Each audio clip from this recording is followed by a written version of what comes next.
Boa tarde. Opa, calma aí.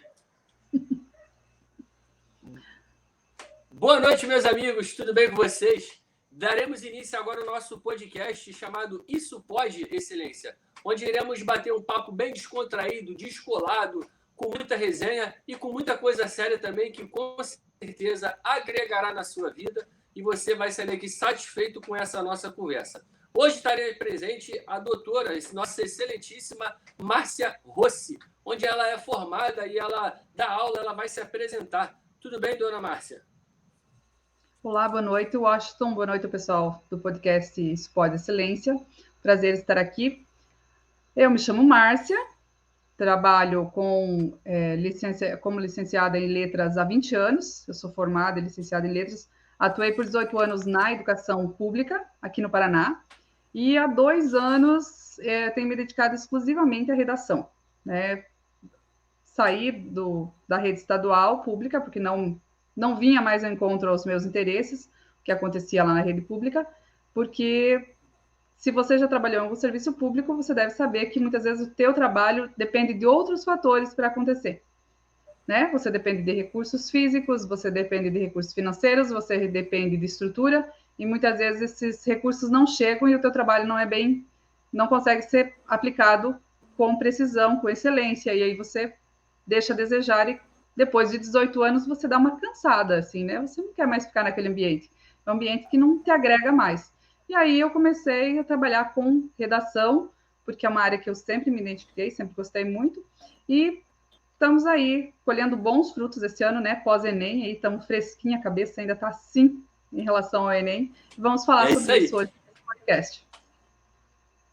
Isso aí. Hoje o nosso tema será redação. Então falaremos tudo sobre redação, falaremos sobre o Enem que ocorreu agora, no domingo agora que passou, falaremos de tudo.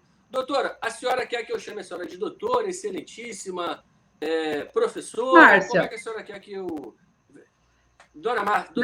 Meus alunos me chamam de professora ou Márcia. Não há necessidade. Não estamos num ambiente, digamos assim, formal, de aprendizado, então pode me chamar de Márcia. Tudo bem, dona Márcia. É porque assim é fuga, é o costume, Doutora Márcia. Doutora, a senhora, quando veio falar comigo, a senhora falou assim, é Márcia Rossi, com um e só. Pode tirar? Eu falei, meu Deus do céu, mano, eu não posso errar com a doutora, cara. Eu vou... Falei, a doutora é exigente, eu já comecei errando o nome dela, o negócio não vai dar bom.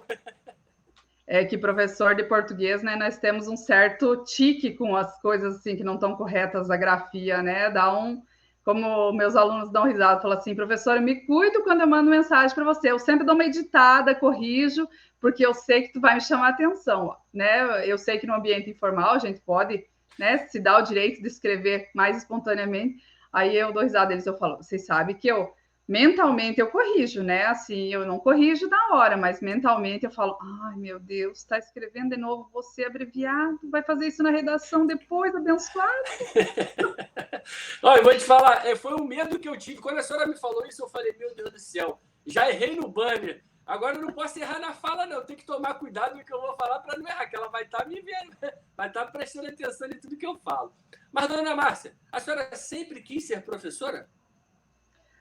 Até uns 10, 11 anos, e eu cheguei depois, na idade do vestibular, a prestar vestibular para medicina. Era uma área que eu gostava muito, que eu tinha muita vontade. E eu prestei vestibular de medicina numa universidade estadual, que é próxima aqui da minha cidade, eu sou do interior do Paraná, e não passei na redação. Enganchei na redação. Caraca. E aí voltei arrasada, assim, tipo, meu Deus, eu não sei escrever. E eu era considerada pelos professores e pela escola, assim, na área de português, eu era uma aluna excelente, eu era uma aluna muito boa. Eu gostei muito sempre de leitura, então eu lia muito e tal, eu me considerava, sabe, eu vou lá, vou arrasar. Aí parei um ano de estudar, fiquei um ano ali, sabe, naquele limbo que tu não sabe o que tu faz, o que tu vai ajudando meus pais, sempre trabalhei em área rural. E aí meu pai, no final daquele ano, falou, olha, ou você faz uma graduação que eu possa te custear, que na época era licenciatura, porque eu não quero que você pare de estudar. E eu sempre fui muito apegada aos estudos. E aí houve a oportunidade de eu fazer licenciatura em letras. Mas na época que eu fiz licenciatura em letras, não tinha nem na cidade mais próxima aqui, que é Cascavel, que é uma cidade relativamente grande, é uma metrópole para nós, para a minha cidade, não tinha licenciaturas. A licenciatura eu tive que fazer sempre presencial no interior de Presidente Prudente. Então, eu viajava cada 15 dias, 900 quilômetros para fazer minha licenciatura. Por 3 anos eu tive que fazer isso, para poder cursar minha licenciatura.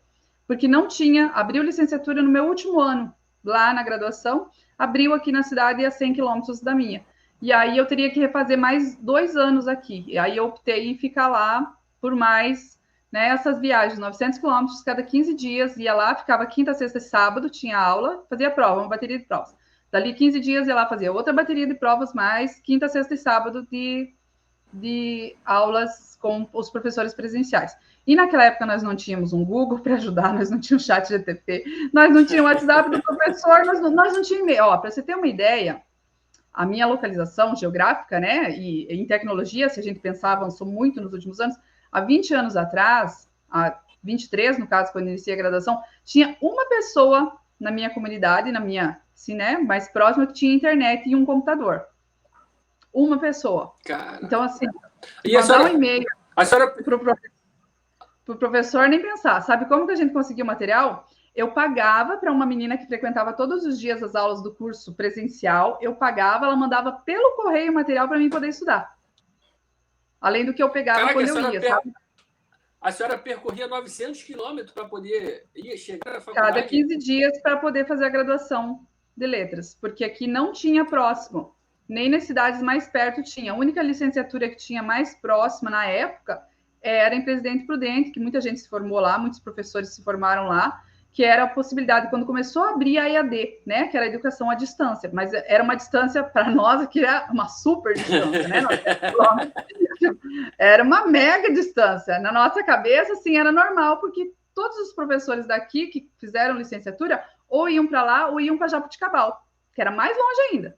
E Jaboticabal tinha que ir cada semana. Então, tipo, para mim não era viável ir cada semana. Uma pela questão financeira, que gastava muito, e outra, como é que eu ia fazer cada 800 quilômetros cada semana, né? Ia ficar só na estrada, não ia conseguir.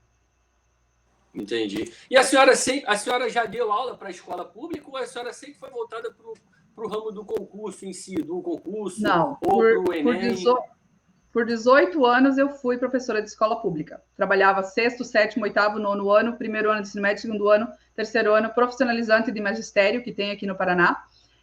Sempre eu atuei todas as escolas do meu município eu trabalhei. Tem 7 escolas, eu já trabalhei de uma ponta a outra. Meu município é longe em extensão territorial. Tipo, tem uma escola que eu trabalhei que fica a 50 quilômetros da minha casa.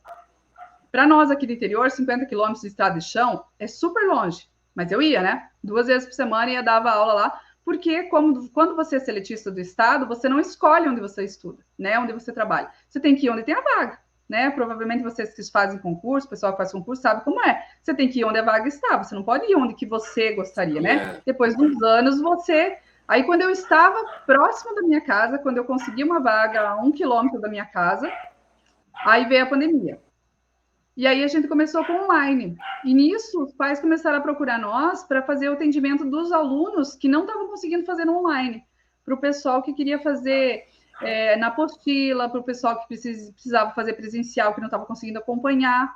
E aí, eu e mais 2 professoras, sócias minhas, montamos uma sala e começamos a fazer o atendimento individual dos alunos. Aí começou a aparecer aluno de concurso, né, pessoal? Olha, professora, eu preciso de ajuda no português de concurso, redação para concurso. Vamos lá, vamos. Ah, preciso professora de redação para o Enem. Vamos lá, redação para vestibular.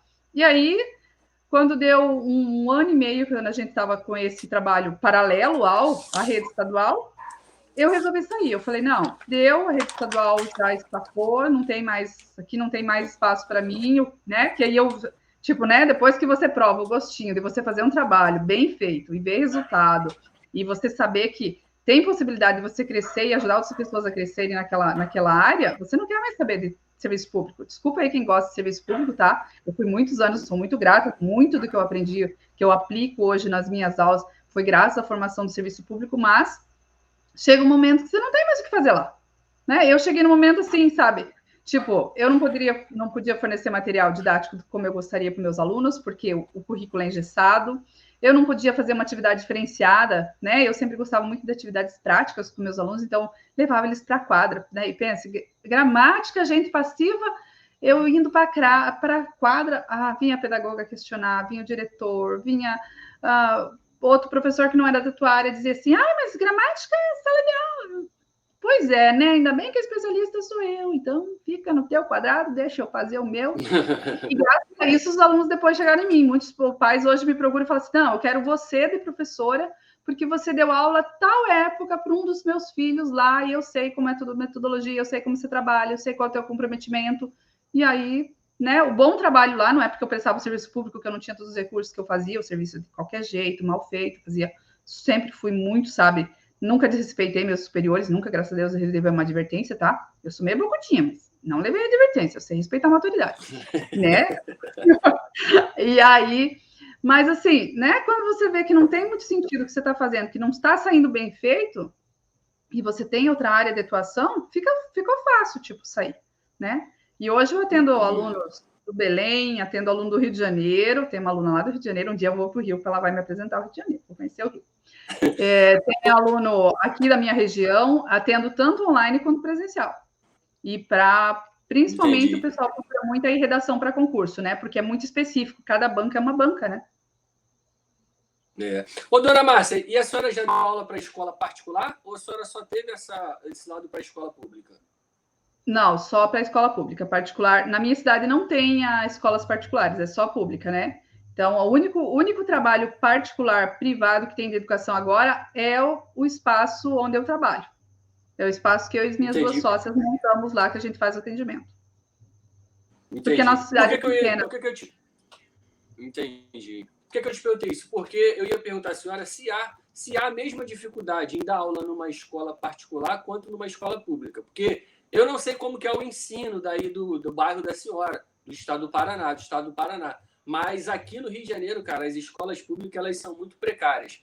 Assim, eu vejo que os professores eles sofrem bastante, sofrem muito mesmo, muito. Eles são muito dedicados, mas é muito complicado você dar aula em escola pública aqui no Rio de Janeiro, cara. Aí eu ia perguntar para a senhora se tem muito essa diferença entre escola pública e escola particular. A senhora não deu, então deixa quieto. Tem os dois aspectos. Eu tive colegas que trabalhavam tanto na pública quanto na particular, então eu tenho a visão delas, tá? A questão de recursos e material e, né, acesso a tecnologias era muito bom. O que às vezes impedia um bom trabalho era a postura dos alunos.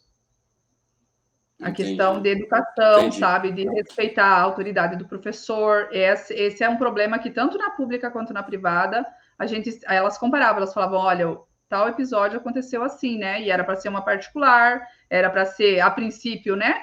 Um padrão melhor, um local mais adequado para aprendizagem, mas não era tão bom quanto deveria ser, com a visão que a gente tem de fora, né? Mas eu nunca trabalhei lá, nunca vivenciei isso, então não posso dizer assim, olha, era realmente assim.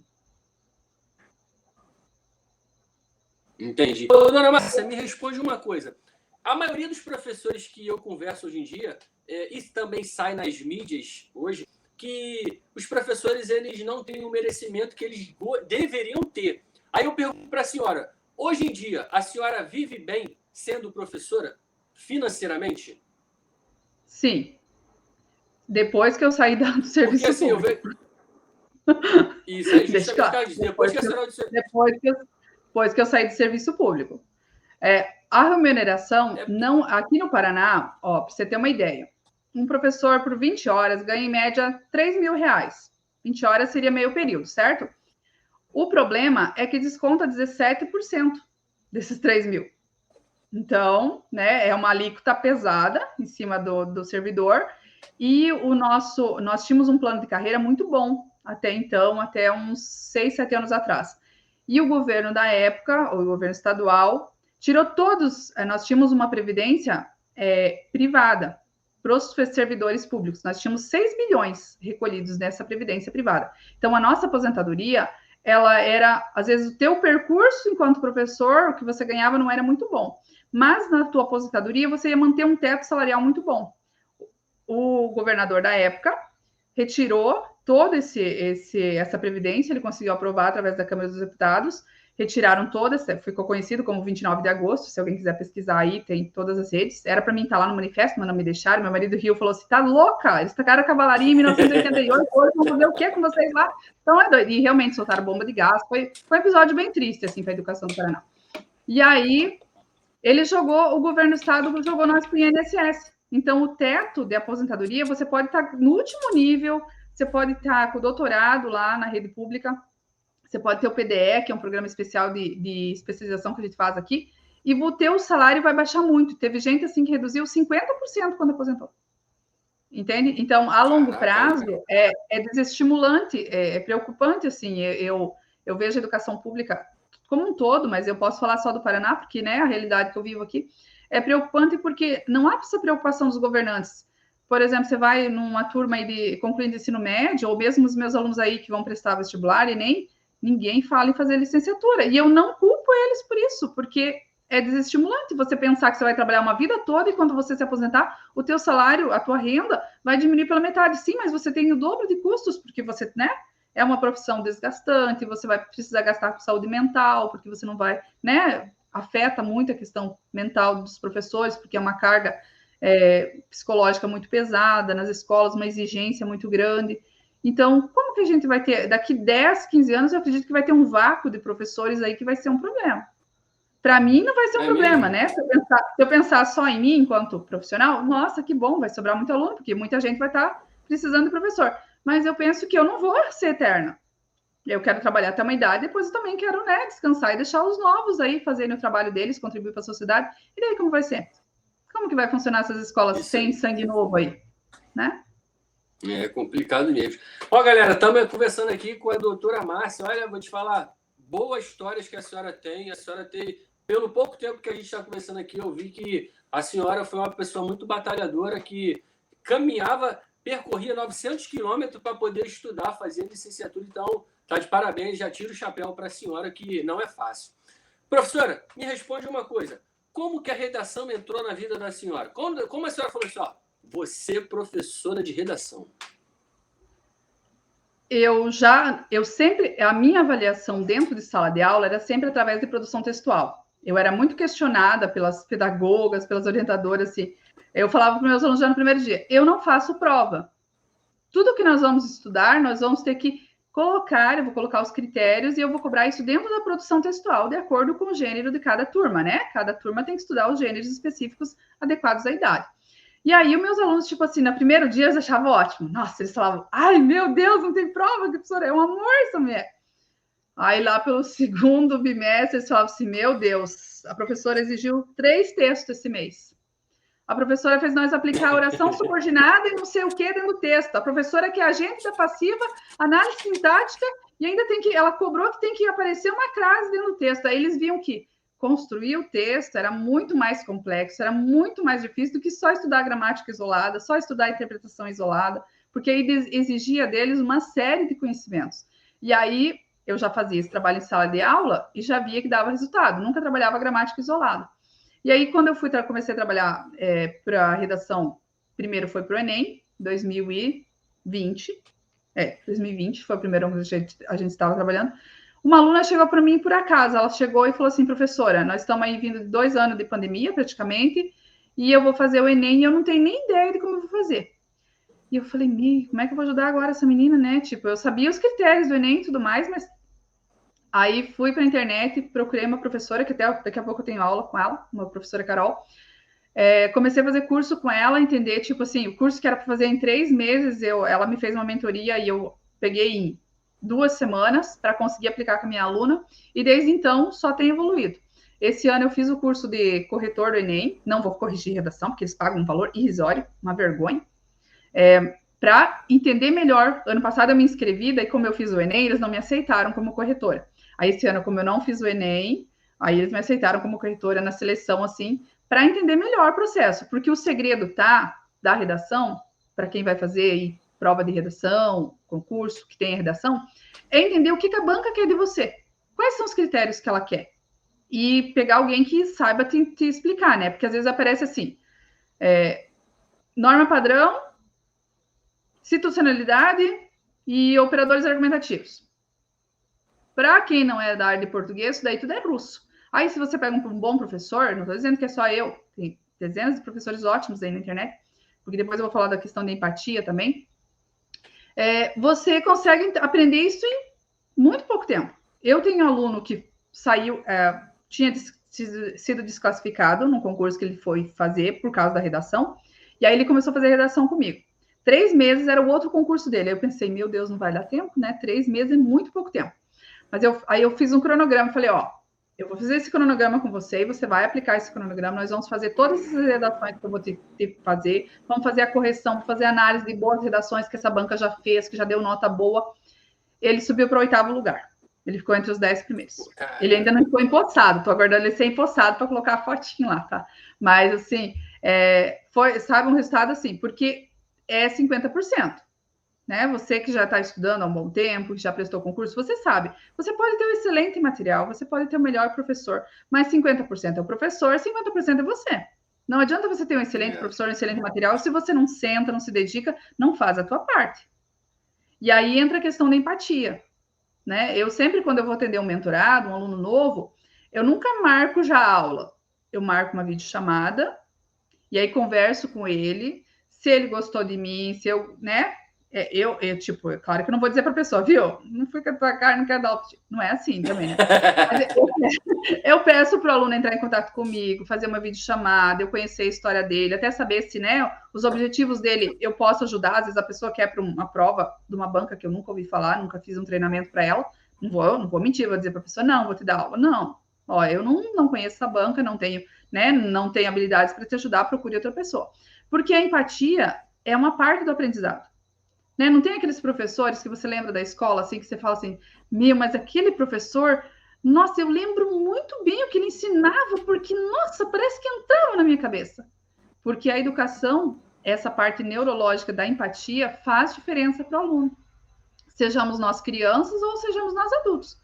Tem pessoas que você se agrada ouvir a voz, né? Você conversa com a pessoa, às vezes ela não fala nada de interessante, nada de acrescente, mas a voz dela te acalma, você se sente bem na presença dela. Imagina você ter que ficar aí, né? Que nem ficam nossos alunos aí.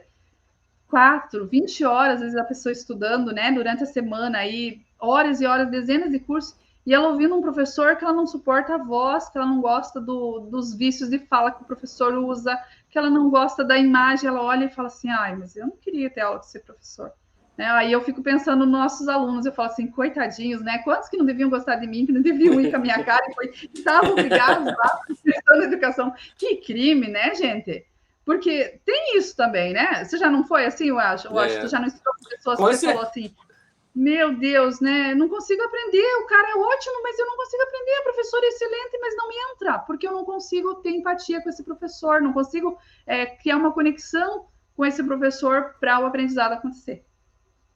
Com certeza, a senhora me falou um ponto que eu lembrei quando eu fazia esse treinamento com a galera. E olha só o que aconteceu comigo, hein, doutora? Eu fazia um treinamento com um rapaz que ele era do Rio Grande do Sul e foi aprovado na prova lá do estado de São Paulo. E aí a gente treinando, e assim, toda vez que a gente fazia esse treinamento, eu comecei a fazer esse treinamento com ele, e aí eu fui me apegando, porque a gente vai se apegando ao aluno, né, cara? A gente vai pegando, vai tomando aquela simpatia, vai gostando daquela pessoa e quer que aquela pessoa cresça, consiga alcançar a sua conquista. E eu fui me apegando ao candidato, falei, pô, cara, eu tô torcendo pra esse cara, pô. E eu via que ele tinha muita dificuldade, muita mesmo, muita. Aí eu falei, cara, não é possível, cara, eu dou 100% de mim e ele não consegue pegar. Era assim, dona Márcia, ó, eu fazia uma pergunta para ele, um exemplo, o que é uma tentativa qualificada? Aí ele, excelência, não me recordo. Aí eu explicava para ele do que se tratava, beleza. Eu fazia mais 2 perguntas a ele, aí eu voltava. Falei, cara, vamos ver se ele pegou. Aí eu repetia a pergunta. E ele não me recordo. E aí eu via que ele tinha essa dificuldade. E aí eu fiz um negócio e eu comecei a me sentir mal, achando que eu que era o culpado. E eu comecei a colocar aquilo ali na minha cabeça. Eu falei, cara, se esse cara não passar, a culpa vai ser minha. E eu comecei a botar isso, infiltrar isso na minha cabeça. Eu falei, cara, eu estou tentando fazer de tudo para esse candidato passar e ele não consegue, o que eu vou fazer? E estava me deixando maluco, porque todos os alunos estavam indo bem, estava tendo estava conseguindo ter um bom desempenho e ele, nada. E eu falei, não é possível, cara. Entrei em contato com a colega que me apresentou ele. Falei, cara, qual é a do fulano de tal? Porque assim, eu estou tentando dar o meu máximo para ele e eu vejo que ele não está conseguindo aprender direito. Aí ela virou para mim e falou assim, ó, Oster, ele passou em outro concurso. E aí a vontade dele não é ir para São Paulo. Então ele está vendo esse concurso como segundo plano. Então ele deve estar fazendo de qualquer jeito. Aí eu, então é isso, cara. Então por isso que ele não está tendo esse desempenho. E eu comecei a pegar isso para mim. E o mal que estava me fazendo isso, doutora. Falei, caralho, só Jesus na causa, cara. Não, eu já aconteceu, assim, de ter alunos, tipo, né, estarem passando por problemas psicológicos, mas no começo eu me apegava mais. Não que hoje eu não me apegue, tá, meus queridos? Eu gosto de vocês do mesmo jeito. Mas, assim, não levar essa carga mental, né? Aí a terapia vai ajudando a gente, é importante a gente fazer essa parte aí de análise para poder a gente... o meu papel é até aqui. Cheguei aqui, fiz, né, que nem você falou, me dediquei, fiz tudo, fiz retomada, fiz todo o meu possível, mas os outros 50% é contigo. Eu sempre na reunião inicial, eu falo tanto, né, quando é menor, eu converso com os pais, e quando é de maior, eu já coloco a responsabilidade para a pessoa, eu falo, ó, eu vou fazer minha parte, só que eu não posso chegar na tua casa, pegar na tua mão e fazer você treinar a redação, isso é o teu compromisso, é você que tem que saber onde você quer chegar. E eu vou fazer todo o possível para que você alcance seus objetivos. Só que se você não fazer a tua parte, infelizmente, tu tá jogando dinheiro fora, tá jogando tempo fora, tá me fazendo perder tempo e vai se frustrar lá na frente. Isso é. Doutora, eu tenho uma impressão que tem pessoas que têm pavor, tem pavor de, sei lá, tem trauma de fazer redação. As pessoas têm essa grande dificuldade em fazer uma redação, cara. E outra. Qualquer pessoa consegue fazer uma boa redação? Se for meu aluno, com certeza. Se fazer aula comigo, gente, ó, não, vou contar agora, depoimento verídico, tá? Uma verdade verdadeira. Chegou uma aluna para mim, essa do Rio de Janeiro. Eu vou falar bastante dela, depois eu vou falar para ela assistir o podcast. Ela chegou, ela falou assim, ela me achou num anúncio lá do Instagram qualquer, né? Um anúncio que eu tinha rodado, sei lá quanto tempo atrás. E aí ela falou assim, olha, eu fiz, daí chamei ela para uma videochamada, né? Como eu sempre faço, conversar com o aluno, ver se o meu trabalho atende às necessidades dele. Ela falou, olha, saí do último concurso sem escrever redação, e faz praticamente 6 meses que eu não consigo escrever nada. Travou a redação para mim e não vai nada. Aí, na primeira aula, eu já... Como a minha aula está bem prática, a primeira aula já taquei um tema, já expliquei, falei, ó, eu quero que você escreva uma redação assim para mim sentir como é a tua escrita, para mim poder preparar as aulas da melhor forma para o teu perfil, para as tuas necessidades e tal. E ela foi lá e escreveu. E aí, esses dias, agora a gente já está aí, acho que desde julho a gente está em aula, amanhã tem, sexta-feira tem aula com ela. Sexta-feira eu vou para o Rio de Janeiro, gente, olha que chique, coisa boa online. Aí, ela já me manda... Doutora, desculpa cortar a senhora. Cuidado para onde a senhora vai vir para o Rio de Janeiro, hein? Ela mora na região de São Gonçalo. Ela mora na região metropolitana, São Gonçalo. Ela reclama para mim. Ela reclama para mim que é difícil, que lá tá difícil. Ela fala que a situação da educação e a segurança pública lá é... Mas ela gosta muito de... Ela é uma professora e quer ser aprovada no concurso do estado lá, dos municípios, e aí ela fala que, né, ela é uma pessoa bem dedicada, e desde a primeira aula ela já conseguiu escrever. Mas assim, eu fui destravando isso com ela. Aí entra a parte psicológica, né? Como eu tive muitos anos de sala de aula, passei muito perrengue com aluno, e na escola pública a gente sabe que a gente não tem apoio psicológico nenhum, né? O governo não dá apoio zero, pelo menos no Paraná. Vou falar da realidade que eu vivi aqui. Não tem apoio psicológico nenhum. Então, muitas vezes, nós, professores, somos o psicólogo, nós somos o terapeuta, nós somos o mediador, nós somos o aconselheiro parental lá dentro da escola, para ajudar. E isso me trouxe habilidades, me ajudou a entender melhor. Quando eu converso com uma pessoa, eu vou, né, percebendo as dificuldades dela e vou destravando aquilo. Mas eu não sei, não consigo escrever. Não sai. Não, hoje você vai fazer um parágrafo. Semana que vem, você vai pegar outro tema... Vamos desenvolver outro tema que esteja ligado aos teus objetivos. Por exemplo, é uma pessoa que vai prestar um concurso para a área da educação.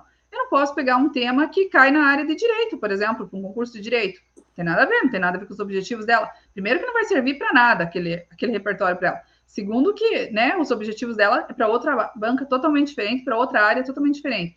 Então, quando ela vai fazendo redações que têm a ver com o objetivo dela, as coisas se tornam mais factíveis, se tornam mais fáceis de fazer. Porque é diferente de você pegar, né, um aluno aí de escola regular, ou mesma coisa na escola regular. Eu nunca levava o tema assim, sabe? Eu às vezes fico brava com os coleguinhas aí, professor, que me taca o tema assim, escreva sobre as suas férias, né? Cara, você não pode fazer isso. Você tem que trazer um contexto, ou você traz um vídeo sobre as suas férias, ou você traz um texto de inspiração sobre as férias, né, da literatura aí que você já conheça. Não jogue a criança lá, o adolescente lá num tema e fala, escreve sobre as suas férias. Já não recebeu um tema assim, macho? Escreva sobre as suas férias. Eu odiava, porque eu não saí de casa, eu morava no interior, as minhas férias eram monótonas. O que eu ia contar? Né? Porque o professor não fazia aquele, sabe, aquela preparação, preparar a imaginação da criança, do adolescente, preparar a imaginação do concurseiro, né? Vou fazer uma prova de redação, eu tenho que me preparar o ambiente, eu tenho que saber que eu tenho que chegar lá no dia da prova, tenho que relaxar, tenho que respirar, tenho que ler com atenção o tema, tenho que ler com atenção os textos motivadores, tenho que grifar o que tem nos textos motivadores, que mesmo que eu não saiba muito sobre aquele assunto, aquilo lá vai me ajudar ao norte do que eu preciso, tenho que conhecer o que a banca quer de mim, que aí fica mais fácil de eu fazer um texto mais assertivo, vou com mais segurança, saber ler o edital com calma, que é uma coisa que muitos candidatos não fazem, né? Eu vi na prova do Enem, ano passado, quando eu fiz. Na prova do Enem, a redação vem no meio do caderno, eu rascunho na última página. Só que todas essas informações estão nas instruções. Quando você abre, né, pega a primeira página, está lá. De 1 a 45 linguagens, B, item B. Tema de redação, tá só o tema. Letra C, de 45 a 90, ciências humanas e ciências humanas e língua estrangeira e rascunho. E aí, o que o pessoal da minha sala fazendo? Pegava, ficava folhando. E eu, né, cheguei lá, redação, fui lá, fiz minha redação, rascunhei tudo bonitinho e fui fazer as questões. Mas eu fui mais por experimento social, eu fui para ver como os alunos estavam reagindo para poder orientar eles de melhor forma. Teve gente que ficou meia hora folheando. Em vez de ler as instruções. A minha vontade era de, sabe, de pegar a fiscal e dizer assim, a senhora fique aí. Peraí, gente, presta atenção aqui na prof. Leiam as instruções, abençoadinho. Né? Mas eu pensava, meu Deus, tem que me controlar, não estou na minha sala de aula, não estou com meus alunos, se controla, Márcia, sabe? Eu ficava me policiando assim para não, sabe? Porque me dava angústia, assim, o pessoal folheando, e eles falavam com a fiscal, não estou achando o tema da redação, onde é que está? Acho que a minha não tem. E eu gente, leiam as instruções. Por quê? O aluno não vai preparado muitas vezes, né? Aí, por que eles falam assim, cheguei lá e travei na redação? Se você chega numa prova que você não sabe nem a ordem que ela está, meu amigo, teu menor problema vai ser escrever a redação, né? Porque você não sabe nem a ordem que você vai ver as questões. Como é que você vai se organizar para construir um texto? Cortou o som, Washington.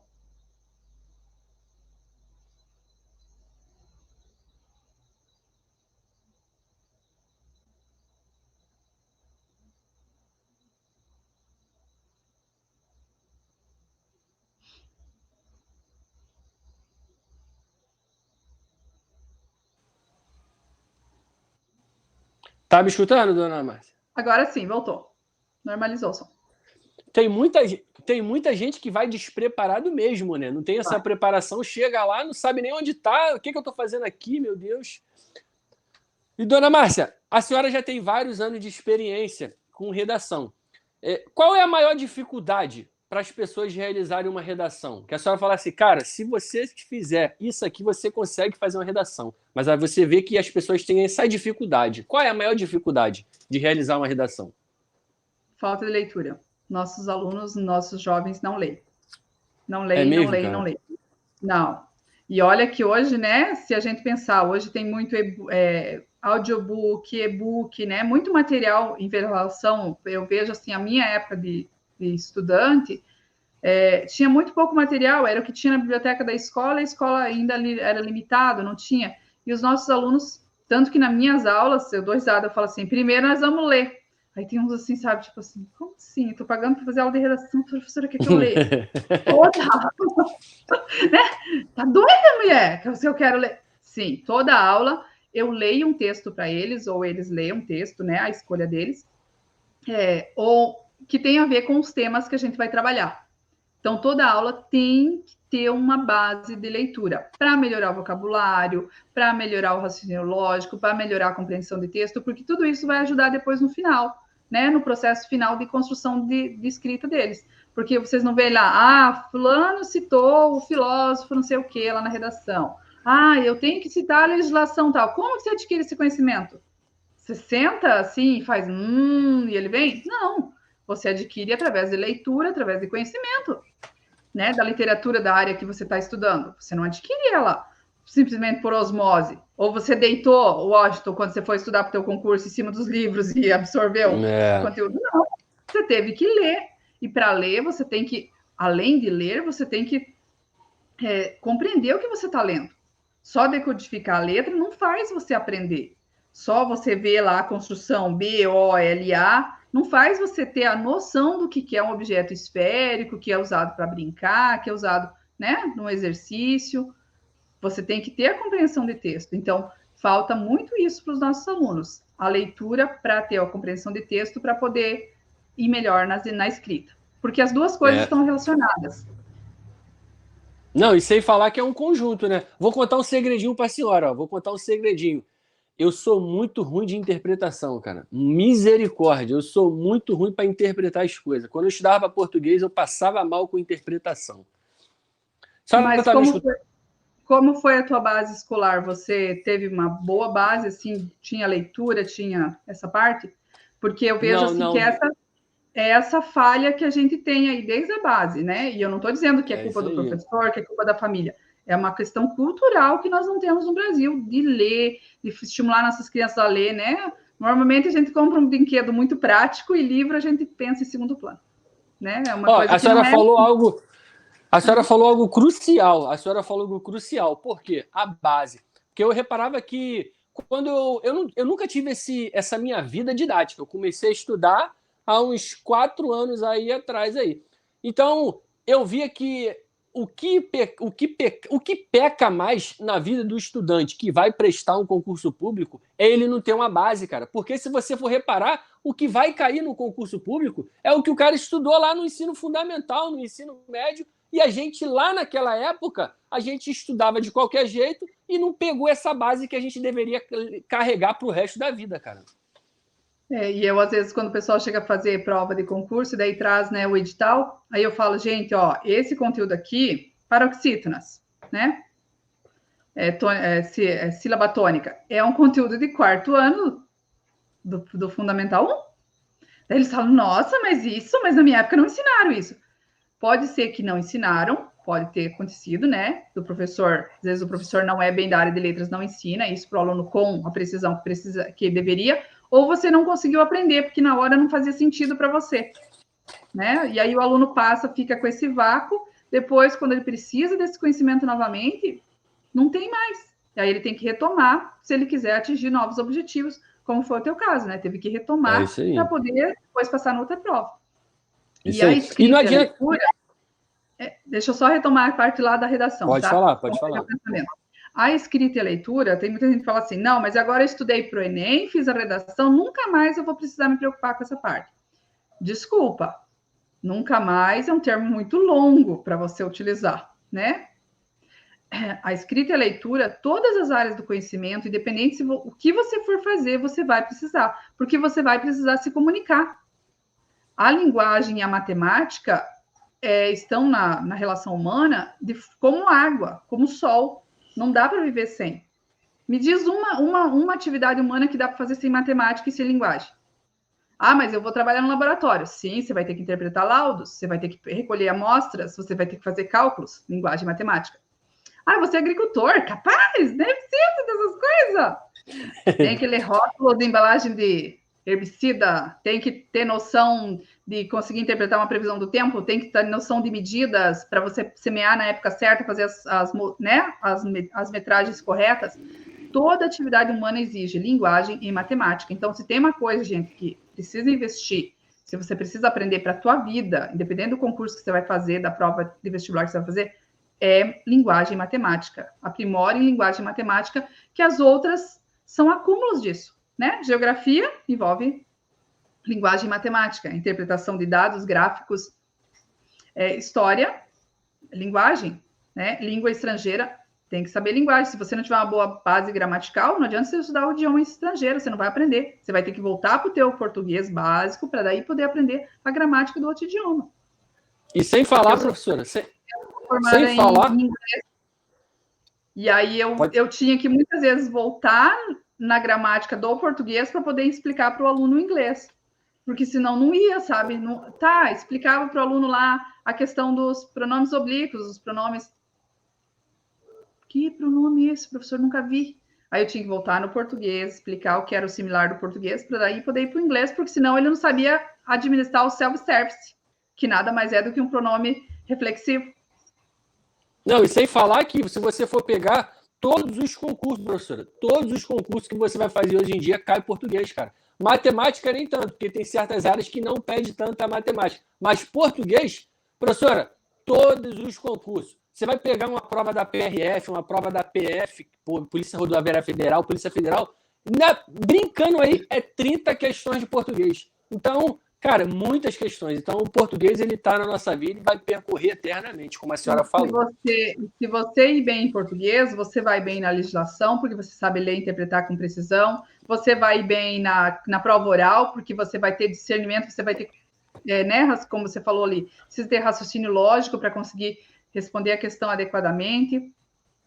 Desculpa aí, gente, mas português é essencial para o ser humano aí sobreviver. Não, E outra, não adianta nada você fazer uma boa prova objetiva e defecar na redação, porque não vai adiantar de nada, cara.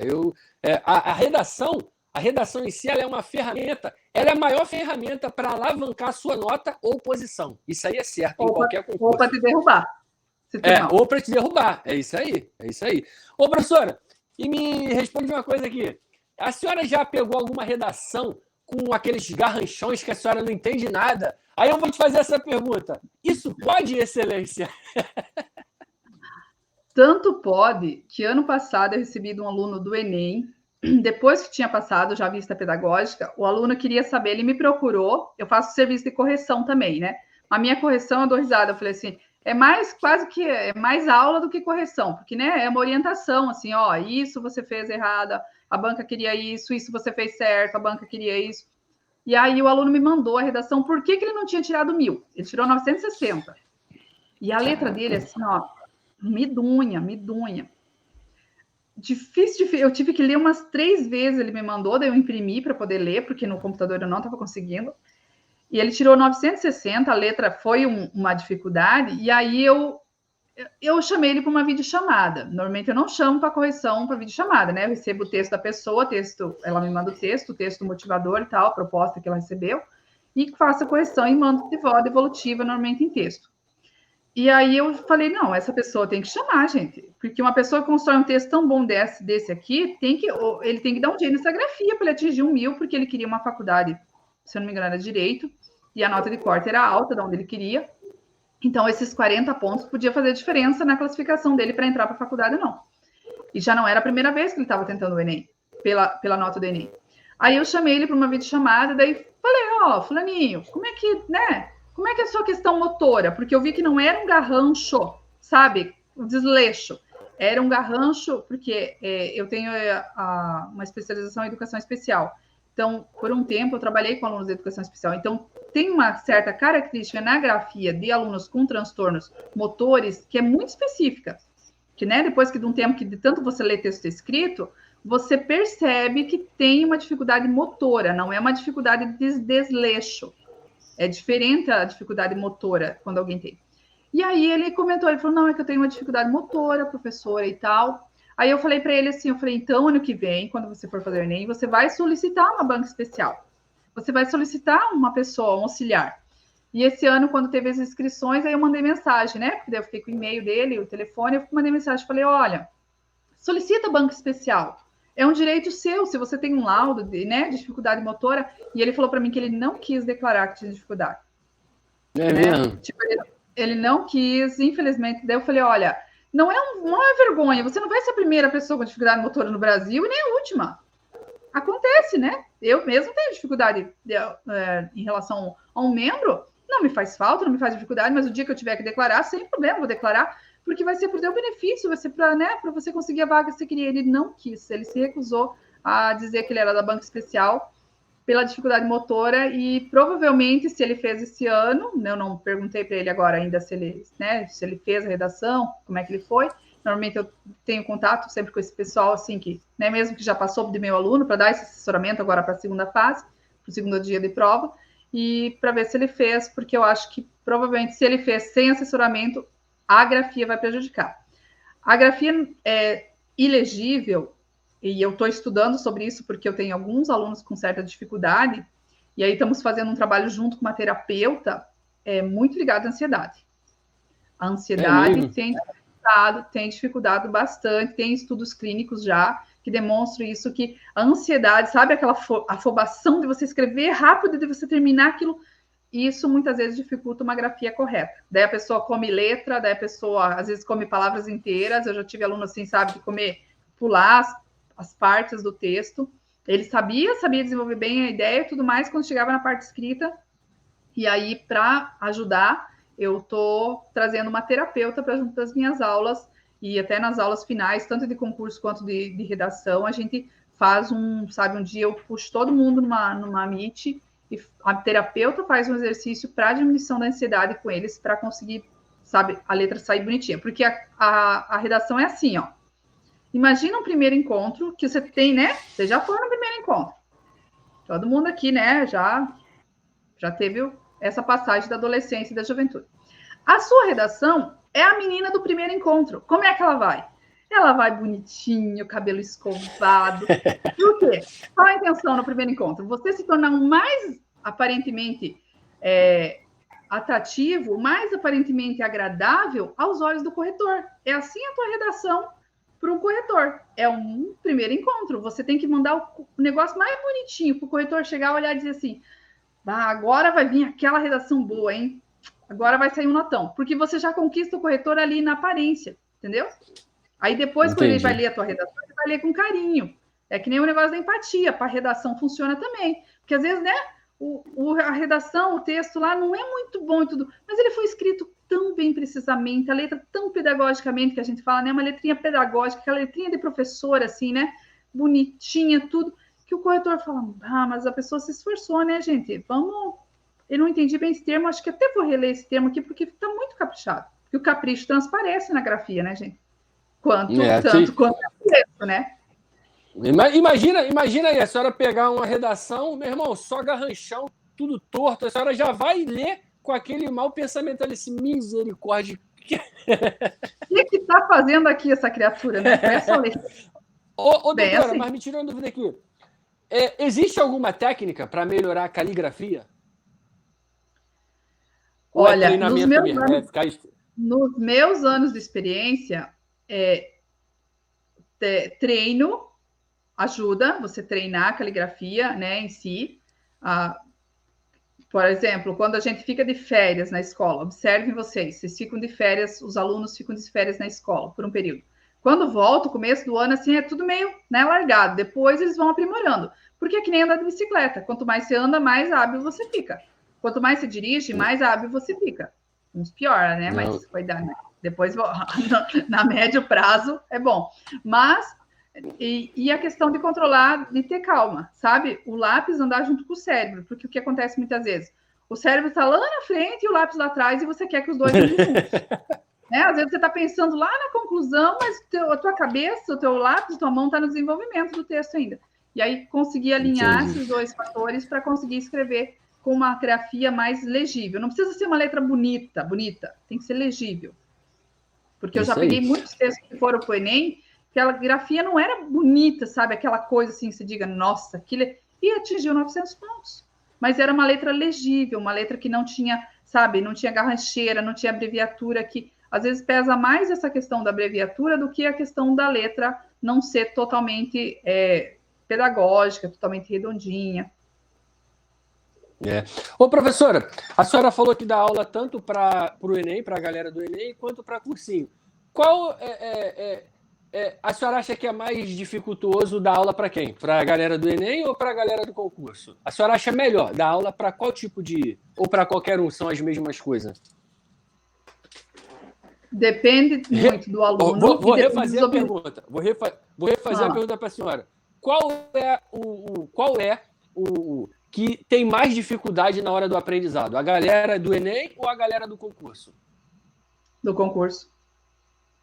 Porque assim, do concurso. O pessoal do concurso tem muito vácuo da aprendizagem, tem muita dificuldade, e às vezes eu preciso voltar muito, né? Às vezes o edital da pessoa está lá na frente, cobrando conteúdos a nível de ensino médio, e eu preciso voltar com conteúdos do Fundamental 1 para aquela pessoa, né? Por isso que eu gosto do individual, por isso que eu gosto, assim, a gente faz no máximo, aí quando a gente fez concurso agora, que tinha na minha cidade, em setembro, a gente fez uma turma e o restante a gente fez só trios, para poder atender, sabe? Porque às vezes a mesma pessoa, um tem dificuldade na interpretação de texto, outro é na questão gramatical e outro é na questão de escrita. Aí como é que eu vou, né, atender essas 3 pessoas ao mesmo tempo com dificuldades tão diversas? E aí dificulta bastante, porque daí é aquele negócio, aí eu falo, a minha aula é tipo um confessionário, né? Tipo uma sala do psicólogo lá. O que acontece aqui, fica aqui. Então, não tenha medo de falar que você não sabe. O primeiro passo para você aprender alguma coisa é dizer, olha, isso eu não sei. Nós estávamos conversando antes de entrar aqui, né? Eu acho, tipo, meu Deus, essas tecnologias dão um baile na gente. Eu sofro, às vezes, eu levo uma surra, porque eu sou uma analfabeta digital. Eu me considero uma analfabeta digital. Eu falo, daí meus alunos falam assim, professora, você dá aula online, você não pode falar isso. Não, gente, a pessoa que sabe usar só uma ferramenta de gravação, a pessoa que tem dificuldade, né, de subir um vídeo, de fazer essas coisas, é uma analfabeta digital. E não tem problema, estou aprendendo. Né? É isso aí, vem com a aprendizagem. Eu não nasci nessa era de vocês, né, dos jovens aí, que já nasceram com computador em casa. Eu fui conhecer computador depois, quando eu fui trabalhar, eu fui comprar o meu computador, eu já tinha 3 anos trabalhando como professora. Então, né, a tecnologia chegou para nós de forma mais atrasada, então a gente demora mais a adquirir esses conhecimentos. E estamos aqui para aprender, né? A hora que nós aprendemos, estamos prontos para morrer. Eu não quero, vai demorar ainda. Né? Se Deus quiser, vai demorar. Ô, professor, quando o meu último treinamento para a prova discursiva, que foi a que a gente realizou esse ano passado, eu também tinha uma certa dificuldade em escrever e formular a redação. E aí eu comecei a ver os estudos sobre esses esqueletos de redação. Esses esqueletos em si, onde já vem tudo programado, ele mais ajuda ou atrapalha? Eu acho que atrapalha. Não, eu acho não, tenho certeza. Vou explicar por quê. Chegou para mim uma aluna, não muito tempo, ela está fazendo para um vestibular específico, que eu tenho um curso específico para esse vestibular. E ela chegou do cursinho, só notão, assim, do cursinho e tal. Aí eu olhei e eu falei, me manda um texto desses teus aí que você tem já feito para mim, né? Preparar a sua aula de acordo com a tua necessidade e tal. E ela mandou. Aí eu fui fazer a correção, mas não batia aquilo lá, não estava de acordo com o que a banca queria e tal. Daí eu, né, durante a aula, eu falei, como é que você fez esse texto? Como que é a orientação do cursinho e tal? Não criticando os cursinhos, tá, gente? Tem muitos profissionais muito bons nos cursinhos. Aí ela falou, não, é que eles passam um esquema e a gente vai preenchendo as lacunas dentro desse esquema, desse esqueleto, professora. Daí eu falei, olha, eu não quero te animar, mas se você aparecer com uma redação dessa para essa banca que você quer, para esse curso que você quer, olha, se dê feliz se você ganhar 20 pontos, de 0 a 60, que é a contagem lá. Porque não tá casando. Porque, como eu falei, a escrita, ela serve para a tua vida. Se você aprender a escrever bem, você vai aprender uma vez só. Agora, se você ficar preso em esqueleto, daqui a pouco, acho que você ganha uma promoção no teu trabalho, você vai para outro setor, e aí você tem que fazer relatório, você tem que começar a fazer a parte escrita do teu trabalho, tem que começar a organizar material e tal. Tá, daí você vai ter que aprender de novo, porque lá, quando for para o curso, para a prova da redação, você aprendeu um esquema. Você não aprendeu a escrever. Você decorou um esquema e encaixou o que você queria no esquema. Né? Aí eu falei para ela, olha, galera... Eu não falei para ela, eu não trabalho com esquema, com esqueleto de redação. Nem quando eu trabalhava com uma escola pública que eu tinha que atender 30 alunos por vez. Eu ensinava como que tinha que ser feita uma redação, porque amanhã depois você vai estar em outro setor do teu trabalho, vai estar fazendo outra coisa, e aí aquele conhecimento que você tinha que ter adquirido lá atrás, de novo vai te faltar. Aí você vai ter que voltar a estudar tudo de novo, daí, entendeu? Com outras demandas que você está tendo aqui atendendo no teu trabalho, porque uma coisa você tinha que ter aprendido no tempo lá, da tua preparação do ensino médio, você não aprendeu. Tem professores que passam esquema, tem gente que vende esquema. Nossa, mãe, imagine nós, né, tipo da área de letras, para mim aparece 300 mil anúncios de esquema, de não sei o quê. Quem vende, quem compra, né, o sol nasceu para todos, você faz o que você achar, só que você tem que pensar na consequência. Daqui 3 anos, né, suponhamos assim, eu quero fazer a prova para delegado agora, né?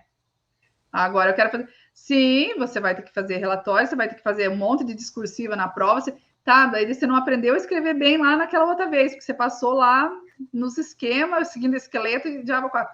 Aí agora chega aqui, vou ter que começar tudo de novo. Percebe? Como isso é grave? Vai não aprender bem uma coisa lá no começo, vai ficar te travando o resto da tua vida? É isso aí, ó. Primeira mão, galera. Aí, ó. Primeira mão. Esqueleto só leva... Não tem futuro. É uma ilusão, né, professor? É uma ilusão. Você vai fazer uma coisa que você não vai carregar para sua vida e pode te complicar lá para frente. E aí você, né, gasta tempo de memória. Nós somos um HD complexo, sim, mas nós somos um HD. Você gasta tempo de memória decorando aquele esquema, colocando tudo na cabeça. Dali um ano, se você precisar usar ele, você não lembra mais, porque você só decorou para aquele momento. Você já falou para o cérebro, viu? Eu vou precisar só para aquele dia da prova. Depois você exclui aí, você faz o backup do que precisa e esse você tira fora. E aí, como é que vai ser? Professora, eu vou fazer uma pergunta que me mandaram hoje na caixinha, tá bom? É uma perguntinha tranquila, assim, que a senhora vai responder de boa. Ó, eu recebi a seguinte pergunta. Sou péssimo em formular um texto. Como eu dou um início para fazer uma boa redação? Aí você tem que ver a proposta que você recebeu. Por exemplo, falando sobre a redação do Enem, né, que está mais fresco aí para o pessoal lembrar. A proposta era os desafios sobre a invisibilidade do cuidado da mulher, né, em relação ao trabalho. Se o tema não te ajuda, né, li aquilo lá, muita gente me mandou assim, meu Deus, que tema é esse? O que é isso? Tá, quebra esse tema, coloca em palavras, termos menores, o que você entende? O que é desafio? O que é invisibilidade? O que é cuidado? O que tem a ver com mulher? O que tem a ver no Brasil? Quebra o tema. Primeira coisa, quebrou o tema, vai para o texto motivador. Os textos motivadores falavam sobre dados do IBGE, de mulheres, né, que muitas vezes abrem mão da carreira para poder trabalhar em casa, para cuidar de familiares, para cuidar de crianças, né, porque aí já vai te ajudar. Por que as mães têm que ficar em casa cuidando das crianças que não fica o pai? Porque os homens são mais bem remunerados no mercado de trabalho, muitas vezes. E aí, isso vai te ajudando. Você vai fazendo as perguntas ao teu texto. Por que acontece isso? Por que acontece? E o próprio texto motivador, se a proposta for bem elaborada, no caso dos concursos, normalmente as bancas cuidam para não dar muito recurso, para não dar impugnação, os próprios textos de apoio vão te orientar, mesmo que você não sabe nada. Tipo, você cai num tema lá que, meu Deus, de onde é que tiraram isso daqui? O texto de apoio vai te ajudar, porque você vai fazendo os porquês. Por que acontece isso? O texto de apoio vai trazendo. Por que é um desafio? Por que é invisível?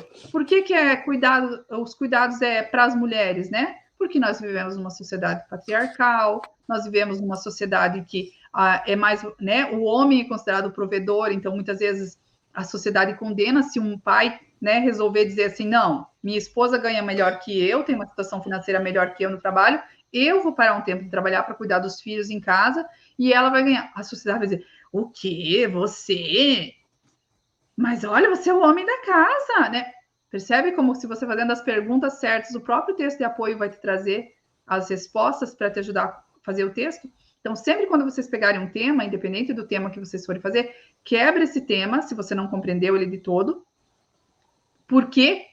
Né? Por que do desafio? Por que da invisibilidade? Por que do cuidado? Por que de ser relacionado às mulheres isso? E aí os textos de apoio normalmente vão trazer essas respostas. Mas, professora, me falaram que não pode pegar as coisas do motivador. Pode. Você não pode copiar mais de que 3 palavras na sequência. Você pode parafrasear. Você podia pegar lá os dados do IBGE e dizer, De acordo com o IBGE, segundo o IBGE, você pode pegar aquelas informações inseridas no teu texto de forma adequada, sem copiar, sem ser um copy-cola. Mas desde que você traga os teus argumentos também, porque você tem que ter o teu posicionamento. Você não pode olhar para um texto lá, né? Que a maioria deles, esses textos são argumentativos, e de olhar para eles e dizer assim, mas eu não sei nada, não penso nada sobre isso. Criatura, você é um ser pensante, você tem que fazer alguma coisa. Aí quando tem uns caraminguazinhos aí dentro. Olha lá, o que eu penso sobre isso? Eu penso, esse é o meu posicionamento. Desde que não fira os direitos humanos, você pode colocar o teu posicionamento dentro do texto, da argumentação, para iniciar o teu texto. Olha, eu vou te falar. Quem chegou aqui para aqui, está fazendo um podcast com uma excelentíssima professora de redação, está trazendo vários bizus aqui, e vou te falar, quem chegou agora, volta o vídeo aí, que com certeza ela passou muita dica e você vai se amarrar nas dicas de redação que ela passou e algumas vivências que ela teve que é fenomenal. Professora, fala um pouco sobre o treinamento que a senhora dá, essa mentoria que a senhora dá, esse curso que a senhora oferece. Fala um pouco para a gente sobre o seu trabalho. Hoje, eu estou trabalhando com 2 áreas. A mentoria para concursos, seja para português ou para redação. Muitos alunos chegam para mim por causa da redação. Nós começamos assim, a maioria das vezes. A pessoa me procura por causa da redação, esperando a banca lançar o edital, que ela já sabe o cargo que ela quer seguir, e aí a gente só espera a banca para trabalhar o português mais especificamente. Então, eu presto os 2 serviços para a mesma pessoa, não precisa ficar procurando outro professor. E aí, o curso para o Enem, que é uma mentoria também à parte. Normalmente as aulas são individuais, então eu faço esse trabalho individual, pessoa por pessoa, um aluno por vez, uma aula por semana, 2 aulas por semana, depende do pacote que a pessoa quer adquirir. E agora eu comecei em outubro o curso para uma faculdade estadual aqui próximo de nós, que é uma faculdade muito disputada, o nome dela é UniOeste, então esse é o primeiro curso em turma, daí está numa plataforma para a pessoa adquirir, é a plataforma EAD, plataforma bem boa, tem bastante cursos bons lá, inclusive o meu, e as aulas são ao vivo, e com correções, porque assim, gente, não se iludem em fazer aula de redação, independente com quem você for fazer, sem uma correção adequada. Mas o meu cursinho corrige. O que é uma correção? Dá um Google aí nas correções do YouTube e veja o que são bons profissionais corrigindo. O bom profissional não corrige só gramática, ele não corrige só concordância, ele corrige o contexto do que você produziu, o contexto do que você fez, que é isso que a banca quer. Que o que a gente vê ultimamente, assim, chega para a gente, não, mas o cursinho corrigiu, o tal lugar lá que eu faço o curso faz a correção. Sim, aponta os erros de gramática, ortografia e concordância. Isso daí é um item que o concurso, que a banca pede, que é norma padrão. E os outros itens que as bancas normalmente pedem, que é coesão, que é argumentação, que é situacionalidade. Como é que você vai atender se você não for bem orientado? Tá? Então, para quem vai adquirir aula, vai adquirir curso, independente com quem que você vai adquirir, adquira com quem você se sente à vontade, com quem você acha que vai te oferecer um serviço bom, mas olhe esses detalhes, porque às vezes o pessoal vende uma propaganda, não, nós fazemos tantas correções. Eu já mandei, eu de vez em quando eu faço uns testes, eu compro um curso para a gente ver como está o mercado da gente. E mando textos de meus alunos que eu já corrigi, mando para as bancas desses cursos corrigir. Mando para os corretores. Gente, vem correções muito boas. Nossa, tem uns assim que eu até falo, olha, gente, se eu fosse um aluno, eu compraria esse curso, porque realmente tem corretores de verdade dentro desse curso. Agora, vem umas correções, gente, que pela madrugada. E olha, e não são as mais baratas, sabia? Nem sempre as mais em conta, as dentro do valor de mercado, que oferecem o melhor serviço. Sabe? Normalmente aquelas que cobram a mais oferecem um serviço bem mais abaixo de qualidade, bem mais inferior em relação ao que a gente vê aí dos profissionais. Porque assim, tem curso para corretor, tá? Tem curso, por exemplo, agora saiu um monte de curso para corretor do Enem. O INEP ofereceu o curso, eu fiz o curso recentemente. Mas uma coisa é você ir lá e corrigir uma prova para o Enem, para a banca do INEP. Lá eu tenho que apontar o que o Enem pede para o aluno. Outra coisa é você ter um professor que corrija a tua redação para te ajudar, para te melhorar. Porque correção não é só apontar os erros, eu tenho que voltar a apontar soluções. Então, quando eu faço, por exemplo, a minha aula, muitas vezes de redação, é dividida. O aluno fez o texto, me manda, eu corrijo junto com ele, leio junto com ele, vou apontando, ó. Aqui você tinha que ter feito isso, aqui você fez muito bem, aqui você atingiu o que precisava, aqui não atingiu, aqui tem que melhorar, aqui tem isso, aqui tem aquilo, sabe? Para o aluno enxergar, daí depois que ele lê, depois ele mesmo, já na terceira, quarta redação, ele fala assim, fiz, mas já vi que teve um pedaço ali, professora, que não gostei, que eu já ia mudar. E aí ele já vai refazendo, e ele mesmo já vai percebendo, porque é isso que ele tem que fazer. No dia da prova, eu não vou poder estar junto com ele lá, né? Por mais que a vontade da gente, quando o professor é sentado ladinho, dizer, vamos lá, ó, coloca isso, ó, necessitamos aquilo. Eu não vou poder fazer isso. Então, se ele tiver bem claro, olha, os critérios são esses, eu tenho que fazer isso, isso e isso, a banca espera isso e isso de mim, fica muito mais fácil o caminho, tá? E não é impossível. Não é um caminho. Tem gente que fala assim, ai, mas eu nunca vou aprender. Se você não se propor a aprender, você nunca vai aprender mesmo, né? Agora, se você se propõe e fala assim, não, eu quero atingir, quero o cargo tal lá, eu quero aquele cargo, aquele salário, eu quero para mim. O que eu tenho que fazer para atingir esse objetivo? Tem que aprender redação? Senta e vai aprender. Porque, ó, se você olhar no YouTube, tem muito material, tem muito professor bom, que dá aula boa, que ajuda muitos alunos gratuitamente. É uma vontade minha, mais tarde, abrir um canal no YouTube. O dia que eu estiver mais apta com essas tecnologias, né, eu conseguir. Porque eu vejo, assim, que tem muito professor bom que ajuda lá. Só que o pessoal, assim, às vezes, né, é mais fácil pegar um esqueleto, eu comprar um modelo pronto e achar que isso vai resolver minha vida. Não vai. Não vai. É o que a gente falou passado, né? Que o esqueleto, ele é uma ilusão. Você pega, faz ali momentaneamente e depois você se ferra, porque você já esqueceu de tudo. Não é uma coisa que você carrega para a sua vida eternamente. Ô, professora, o que a senhora achou do tema da redação desse ano do Enem? Foi um tema bom? Foi um tema difícil? Foi um tema complicado de fazer uma redação? Tem duas análises para fazer. O tema em si era bom. A construção sintática da forma que ele foi apresentado dificultou os alunos entenderem o tema, né? A forma que eles construíram, e isso é uma característica do INEP, inclusive em agosto, eu fiz um curso só para aprender a elaborar temas. Por exemplo, a maioria dos meus temas, das minhas propostas de redação, sou eu que faço. Eu pego de outras plataformas também, quando eu acho temas interessantes, desde que você mencione de onde você tirou, não tem problema você compartilhar com seus alunos. Mas eu gosto de construir meus próprios temas, porque aí eu trago de acordo com a necessidade que eu preciso para o aluno e para a banca dele.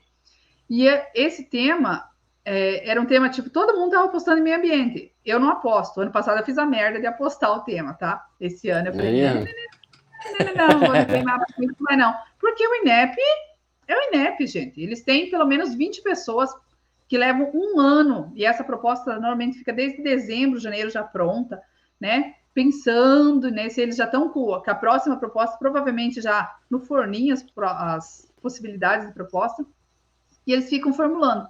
E aí é um tema muito pertinente. Teve gente que está falando que houve doutrinação no tema da redação. Gente, se você é um humano que vive no Brasil, que tem uma mãe e uma irmã, tu sabe que aquilo é realidade. Tu sabe que as mulheres arcam com a maior parte da responsabilidade, independente da sua, né? Aí o problema é que no Brasil a gente está com um problema assim, tudo que eu manifesto tem a ver com política. Mas não se manifestar está sendo um ato político também, né? Estou abrindo mão do meu direito de me manifestar. Então o pessoal tudo assim, e por que isso é política? Porque isso... Gente, ano passado o governo era de direita. Não sei se tem problema falar direita e esquerda no podcast, né? Pode falar. Dona Márcia, pode falar o que a senhora quiser aqui. Né? Posicionamento, politicamente falando, era um governo de direita e o tema era um tema que atendia minorias. Que um governo de direita, se vocês estudarem historicamente, tá? Não vamos entrar nessa questão de detalhes políticos, não é o tema do podcast. Governos de direita não defendem minorias. Eles não defendem esse tipo de interesse.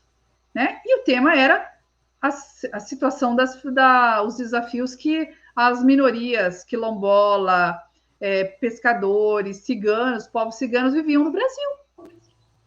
Né? E era um governo, então, para as pessoas entenderem que quando vai o tema do INEP, da redação, não tem a ver com o governo. Isso que nos é passado, e na formação eles deixam isso muito claro, eles são bem, assim, sabe, persiste nessa questão quando a gente tem a formação, quando vem o material e quando é feita as reuniões online que são transmitidas lá de Brasília pelos formadores, eles falam, gente, o INEP reúne as melhores cabeças, estão lá, Os nossos melhores cientistas da área de linguagens, matemática, história, geografia, produção textual estão lá trabalhando para o INEP. São cientistas da área do conhecimento. Não são, sabe? Não é uma Márcia da vida que foi lá e falou, gente, tive uma ideia hoje. O tema vai ser esse. Não é assim, gente. Tem toda uma pesquisa, uma coisa. E porque, olha, qual rede social que não está repercutindo o tema do Enem? Não trouxe isso daí para as pessoas discutirem, para as pessoas falarem, pois é, né, gente, é verdade. A minha mãe parou, abriu mão da carreira dela para cuidar do pai que estava doente. A minha tia parou a vida dela, a faculdade dela, o curso dela que ela estava fazendo para cuidar dos filhos, né? Então, essa questão da mulher e o cuidado com a família, o cuidado, os afazeres, essa sobrecarga que, de certa forma, né, a nossa sociedade como um todo, isso não é culpa dos homens, não é culpa das mulheres, é a forma que a nossa sociedade está construída, que faz ser desse jeito, acontece. As mulheres, muitas vezes, não conseguem, né? O Washington, provavelmente na sua realidade, não é diferente da minha, muitas mulheres da minha família não concluíram os estudos porque casaram e foram cuidar da família. Isso aí, minha esposa mesmo, doutora.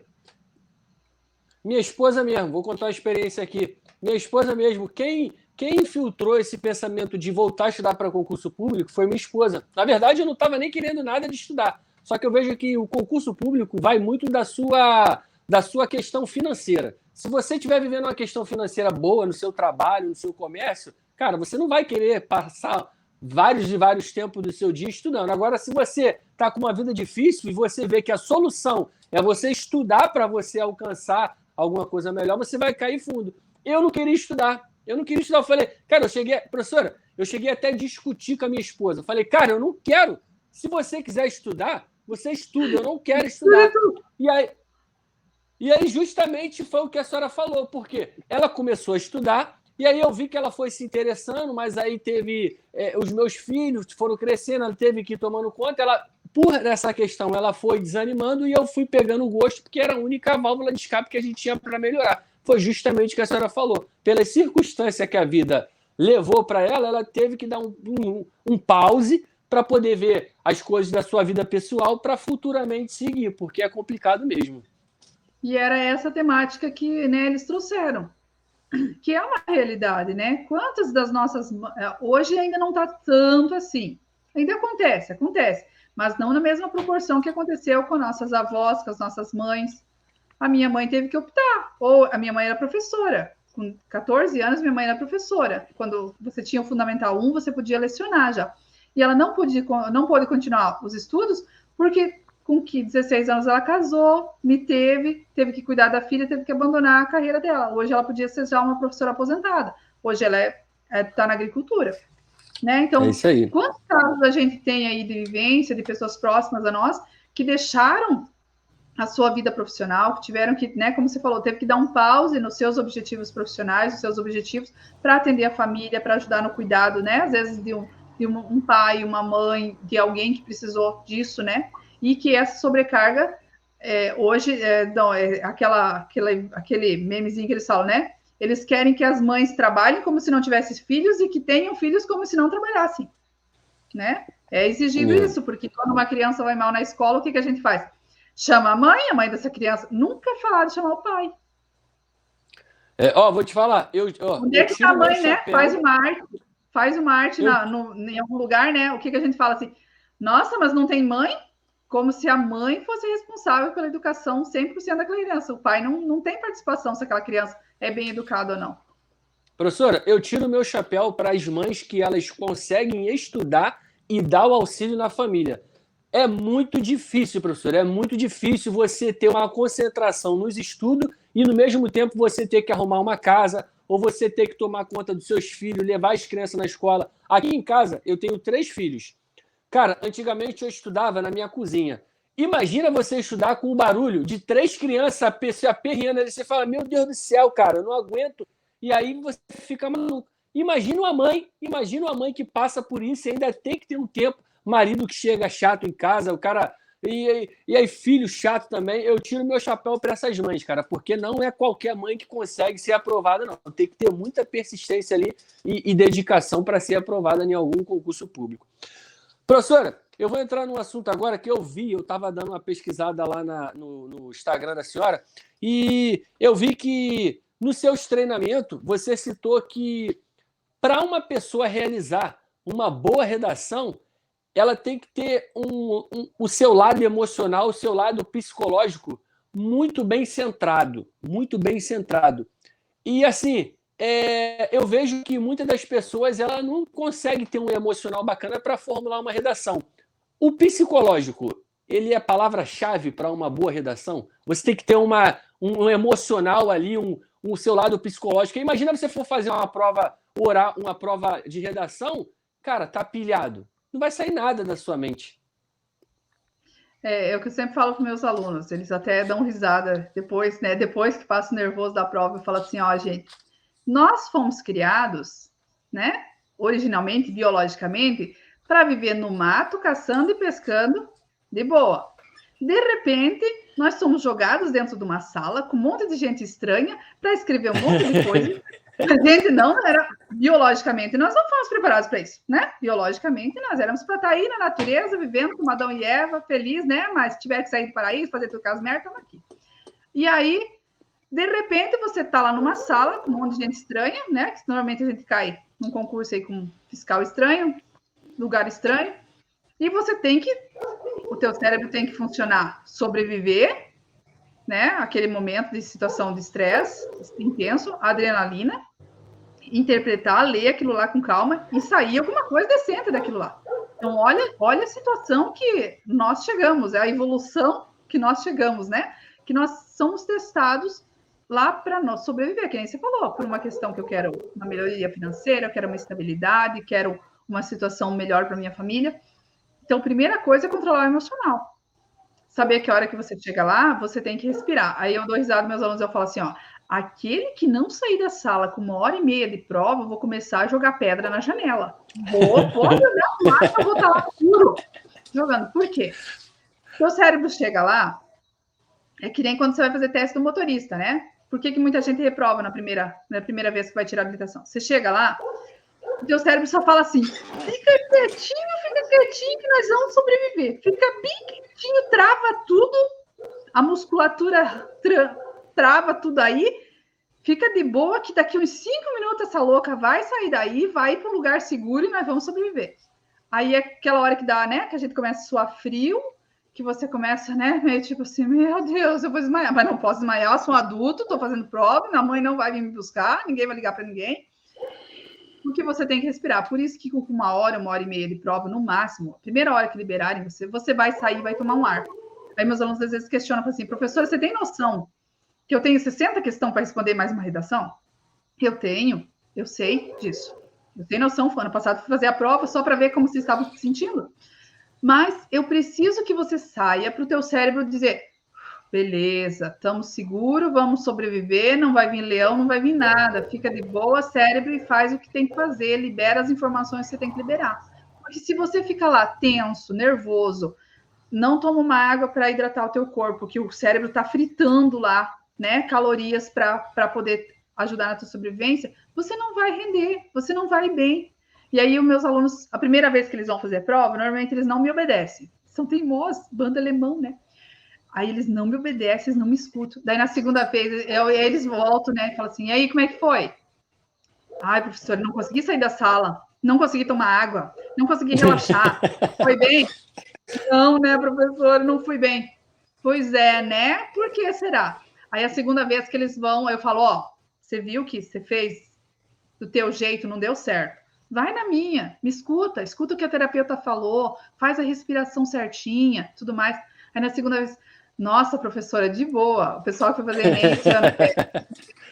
E, professora, fiz aquela redação com a mão nas costas. E fiz a redação, depois fui lá fora, peguei um ar, de um tempo, voltei, resolvi 15 questões, fui lá fora, tirei mais um tempo.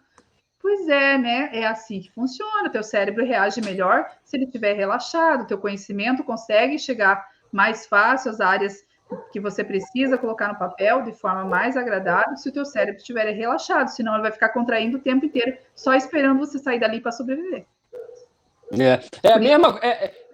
daria até vontade de você pegar eles assim, dar um... daria até vontade de pegar eles assim, pelo amor de Deus, meu querido, faz o que a tia está pedindo, segue a voz da experiência. Os mais jovens são mais resistentes, sabia? Para isso. É mesmo? São. Os mais velhos escutam mais. Eu percebo assim que o pessoal que tem mais idade, assim, eles falam, é mesmo. E os mais jovens, assim, eles são mais resilientes. Falam assim, não, vou fazer do meu jeito, porque eu vi num vídeo. Aí eu tenho vontade de moer vocês quando vocês falam que viram num vídeo. Porque eu vi num vídeo, um cara lá, ele falou assim que é assim que faz, entra lá, faz 60 de primeira e sai da prova. Eu falo para ele assim, quantas vezes você viu essa pessoa realizando uma prova? Quais os resultados que ela já teve? Ela já foi aprovada no concurso? Não. Pois é, né, bem? Então, escuta que eu já fui aprovada em um concurso, já fiz outros 20 e não fui aprovada, porque eu não dominava meu psicológico. Eu era o tipo de pessoa que eu chegava na prova, eu ia no banheiro vomitar antes de começar a prova, eu tinha que sair no meio da prova para passar mal lá fora. Depois que eu fui controlando o meu emocional, aí eu comecei a ser aprovada, eu comecei a conseguir a aprovação quando era prova. Uma vez a gente fazia prova anual aqui para professor, depois, né? Daí que veio, demorou 13 anos para ter concurso depois que eu comecei, sabe? Tive uma maré muito ruim, levou muito tempo para ter concurso até que chegou. Aí eu fui aprovada. Então, sabe, o tempo ensina a gente a domar o emocional. Mas, na minha época, ninguém chegava para mim e dizia, Márcia, você tem que sair da sala, Márcia, você tem que respirar, Márcia, você tem que usar essa estratégia que é melhor, que o teu cérebro reage melhor. Hoje, eu consigo fazer isso com os meus alunos, tem auxílio da terapeuta que auxilia a gente a lidar com essa questão emocional, sabe? Então, aproveitem esses recursos, gente, não fiquem, sabe, dando muro em ponta de faca e sofrendo sem necessidade, com tanta, né? Antigamente a gente fala assim, não, mas antigamente era assim e todo mundo sobreviveu. Se suicidavam, nossos avós morriam por causa de bebida, as nossas avós aí, tadinhas, né? Muitas tinham doenças neurológicas antes do tempo, por quê? Por causa do desgaste emocional. Hoje a gente tem recurso, hoje a ciência está a nosso favor, os estudos estão a nosso favor para dizer, gente, vai por aqui, o caminho é mais fácil, não precisa sofrer, que nem você falou, né? Depois que você entendeu que parte era do aluno e parte era você falou, poxa, peraí, então não é assim, não preciso sofrer, vou focar nos alunos que realmente querem atingir os objetivos, vou ajudar esses, porque o que não quer, eu não posso fazer nada por ele, o que eu estou fazendo já foi o suficiente e não vai dar resultado, né? Mas o tempo só que ensina isso. Professora, uma pergunta também que chegou na minha caixinha, as pessoas têm uma dúvida numa prova, tanto do Enem ou uma prova de concurso público. Primeiro eu começo na redação ou eu deixo a redação por último? Sempre a redação. Pense no Enem. Como é que você vai fazer? Vai sair alguma coisa decente da sua cabeça depois de 90 questões? Não tem ser humano que faça, gente. Eu fiz ano passado, para a experiência, porque eu tinha feito o meu Enem em 98, então fazia um tempinho, né, que eu não fazia uma prova do Enem. E ano que vem, se Deus quiser, eu vou repetir, vou ir fazer de novo para entender como que os fiscais estão trabalhando. Não é nem para fazer a prova em si por o resultado.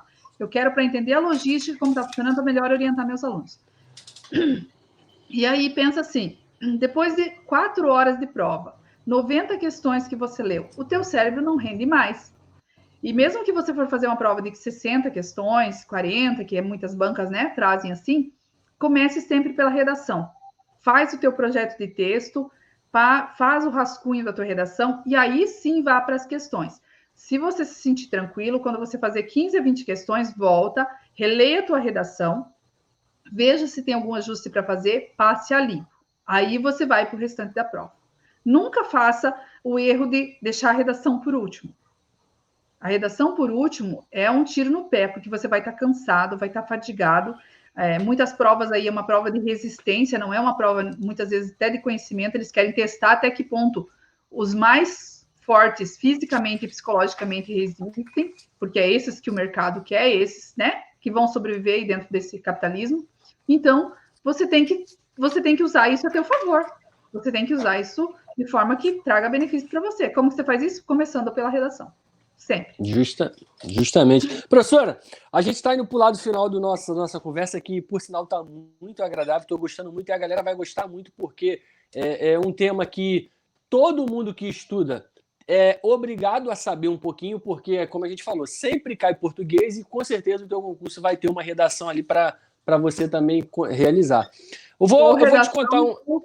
Ou questão discursiva, né? Que agora os concursos... Lá na minha prova que eu tive foi discursiva. A gente teve que fazer uma prova discursiva e o meu concurso foi a prova objetiva na parte da manhã, aí meio-dia eles encerravam, você ia almoçar e eu acho que 1h30, mais ou menos, você tinha que voltar para fazer a prova discursiva. Então, foi o dia todo de prova. Imagina aí, você ficar fazendo... O teu psicológico tem que estar, meu irmão, tranquilo para você fazer uma boa prova. A gente saindo para o lado final da nossa conversa, uma coisa assim que eu reparei quando eu dava os meus treinamentos para a galera é que na minha primeira aprovação, quando a gente é aprovado, né, cara, parece que a gente tira um peso das costas. Meu Deus do céu. A nossa primeira... Eu não sou burro. Eu costumo falar para a galera que... Quando eu fui aprovada a primeira vez, eu falava assim, gente, eu sou inteligente, eu dou conta de passar numa prova. Muito legal. Eu costumo falar que a primeira aprovação ela é a mais difícil, cara, porque você tira aquele peso das tuas costas. Eu tava, contar rapidinho pra gente.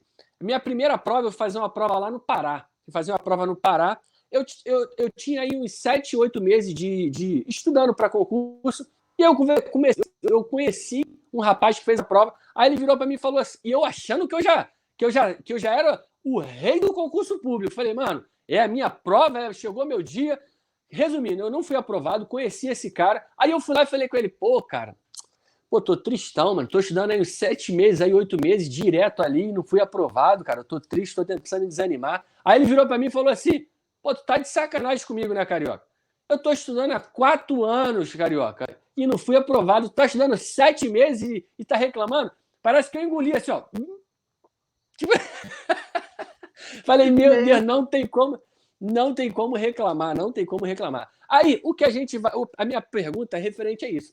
A aprovação, quando a gente é aprovado, cara, a gente é muito gratificante, a gente fica muito alegre, porque é um peso que a gente tira das costas. Mas uma coisa que eu reparei quando eu dava esse treinamento para a galera, do mesmo jeito que a gente fica gratificante em ser aprovado no concurso público, cara, quando um dos nossos alunos ou um dos nossos mentorados é aprovado, cara, é uma sensação muito especial também, cara. E aí que eu vou perguntar para a senhora, como a senhora se sente tendo um aluno aprovado?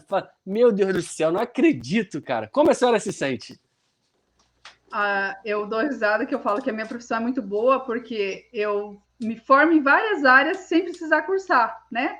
Eu tenho aluno cursando odontologia, eu tenho pessoas fazendo enfermagem, eu tenho alunos que passaram agora no último concurso que a gente teve uma média de 25 alunos, e 17 foram classificados.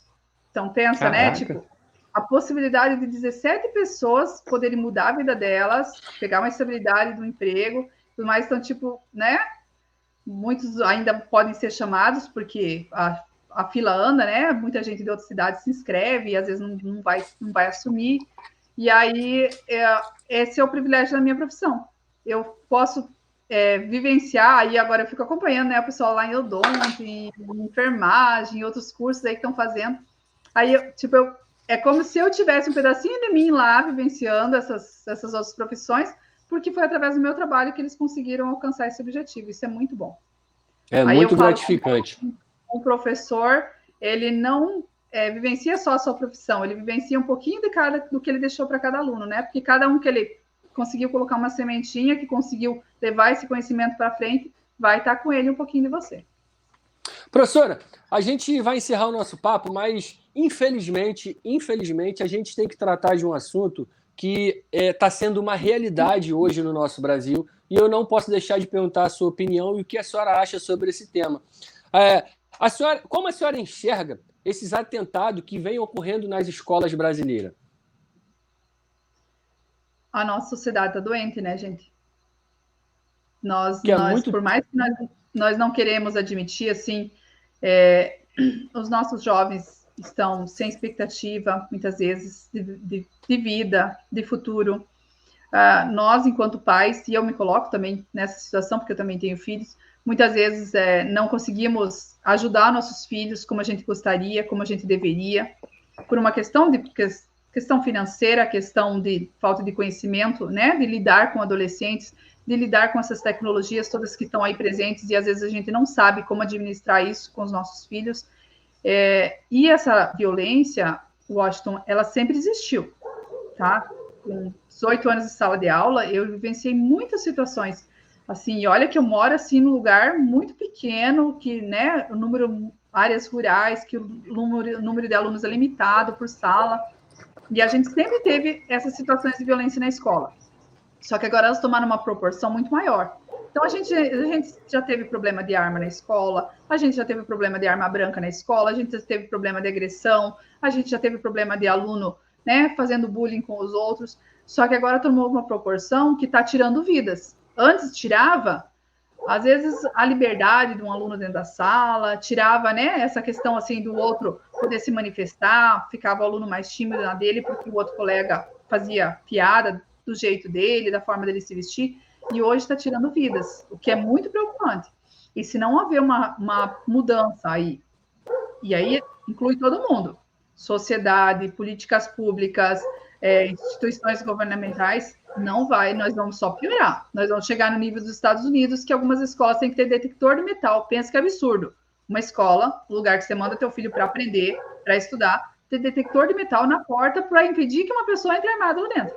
Isso é um cúmulo, né? Só que é a realidade, é o jeito que eles tiveram que fazer isso para lidar. Só que aí o problema está mais embaixo. Como é que nós estamos tratando a alma dessas criaturinhas que estão lá na escola? Como é que nós estamos tratando, né, a parte humana dos nossos filhos? E aí, como eu falei, eu me incluo, porque eu tenho filho, também estou colocando umas criaturas que vão viver no mundo futuramente aí, e eu espero que sejam boas pessoas. Eu falo para eles, pelo amor de Deus, sejam boas pessoas. Vocês podem ser da profissão que for, fazer o que vocês bem entender, desde que seja lícito na vida de vocês. Mas sejam boas pessoas, porque não tem coisa, acho que mais triste, né? Imagina a situação. Eu respeito a dor das famílias e tudo mais, mas pensa a dor dessa mãe saber que o filho dela causou essa dor em outras pessoas. A mãe dessas, né? Dessa criaturinha que cometeu esses atentados. Que triste, gente, que para nós, enquanto pais, assim, não tem coisa que estrague mais a vida da gente, que dê mais desafortuna para a vida da gente, do que ver um filho fazendo mal para outras pessoas, porque você foi o responsável pela criação daquela pessoa. Por mais que a escolha dela é errada, que foi a escolha dele, né, ou que fez aquilo, mas você se sente culpado, porque lá na infância, lá na juventude, você foi a pessoa que orientou essa criança, esse jovem, você que foi o responsável por essa pessoa ter essa formação de caráter, por mais que a escolha dele não dependa só de você, mas você se sente responsável por isso. Então vamos ver como nós estamos cuidando da alma dessas nossas crianças, como que nós estamos tratando esses seres humanos, porque né, o mercado, o capitalismo exige que a gente trate, às vezes, eles como maquininha, né? Você tem que dar resultado, você tem que ser eficiente, você tem que ser 100% no trabalho, na família, blá, blá, blá. Tá, mas tá dando resultado? Se está dando resultado, por que nós estamos com um índice de depressão altíssimo entre jovens? Por que nós estamos com um índice de ansiedade altíssimo entre as pessoas? Se está dando resultado, me mostre, porque os dados estão provando o contrário. Né? Então, para nós termos nosso olhar enquanto educadores, né, nossa responsabilidade é um pouco maior também, e nós, enquanto pais, o que nós estamos fazendo para esses seres humanos do futuro aí serem bons humanos? Porque só estão sendo ser, né? Humano, é isso aí.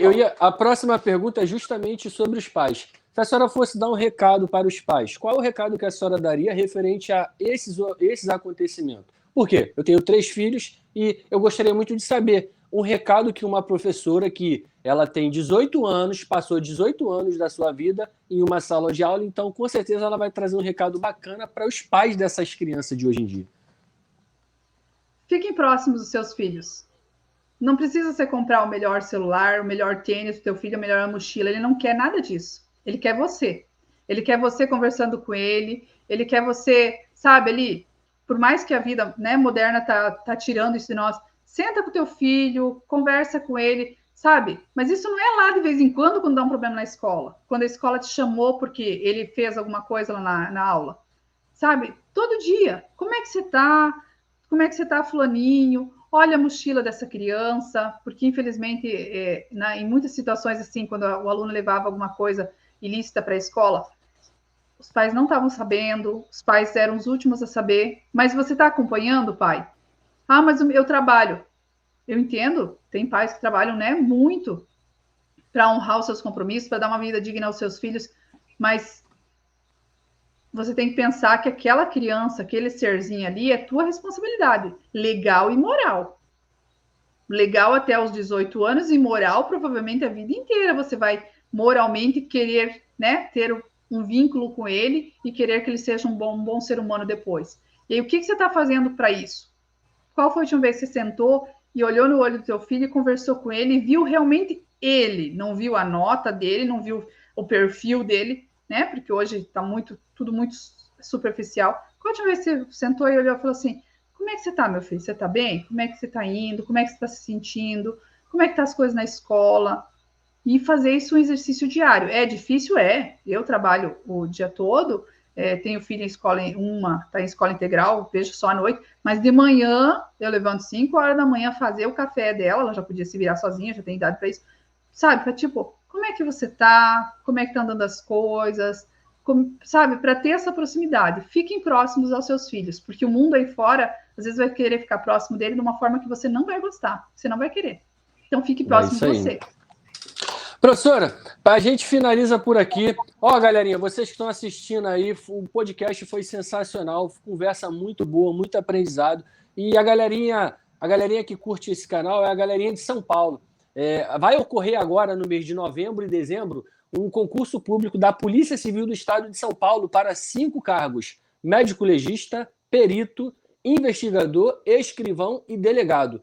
Todos os cargos cobram prova discursiva. Então, vocês conheceram um pouquinho da professora Márcia, uma excelente profissional.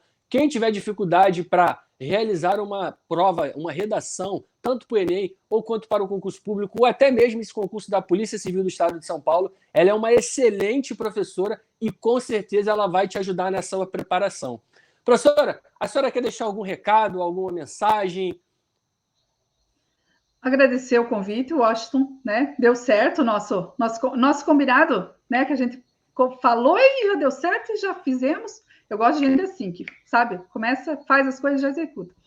Convidar vocês a seguir as nossas redes sociais, marciarossi.a professora, acompanhe nossos conteúdos lá, e se eu puder contribuir com a sua formação de alguma forma, pode entrar em contato, entra lá, tem o link na bio com os nossos contatos mais diretos, de telefone e e-mail.